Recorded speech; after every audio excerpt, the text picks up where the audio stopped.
Started back in 2009, November 2009. John Pirro and myself.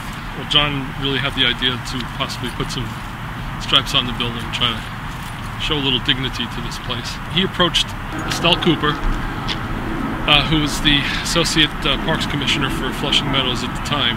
I was in her office one day and I just told her, "This is Estelle." I says, "I have this dream that I want to bring back the New York State Pavilion."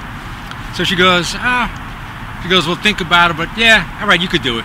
Sort of gave him the semi-okay. She was going to look into it. Sounds like a good idea. And John sort of took it as, we're going to put some stripes on the buildings. So one day I come down here with a bucket of paint, Mitch and I. And on the far side facing the parkway, we painted a few stripes, red and white, just the two of us. And then the Daily News came down, and I called up Estelle. I says, "Estelle, I'm finally painting." And she sort of threw a little bit of a fit that we put paint on the building, and he said, "Oh, we'll take it off if you want, but go take a look at it. Looks really nice." So she came by, she saw it, she loved it. It was history from there. The two of us showed up the next season and did several days of just the two of us until we gained more interest from other people. And then we developed a core group of 4 or 5 people, and whenever we had free time, we were able to get some paint, most of it donated. We just came by and just worked our way outside the building. Everybody now stops and says, "What is this building?" Before it was just, a disaster, I could say. Everybody says, "Oh, when are you going to tear it down?" Now people are coming by every day, taking pictures, asking questions. "Oh, it looks beautiful with the stripes," and they want to know what it was all about. So it's basically bringing awareness of what was here. The new generation doesn't know, and I'm happy that I brought this awareness, and it's starting, and now it's taking on its own legs. So it's a beautiful project, something I always wanted to do.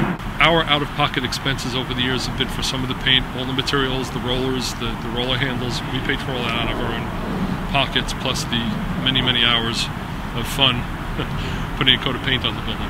This year it's a little tougher, so we went to GoFundMe and put up a fundraiser, and so far we've reached half of our goal of $2,500, which will hopefully pay for enough paint, or most of the paint, to get a coat on the inside.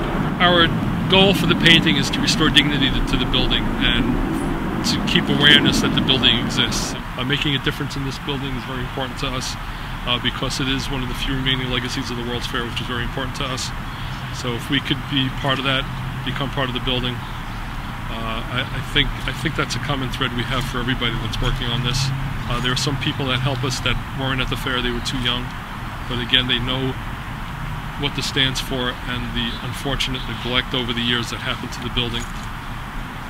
We just feel restoring the dignity is the building is worth it. We just think that it's calling us to do it.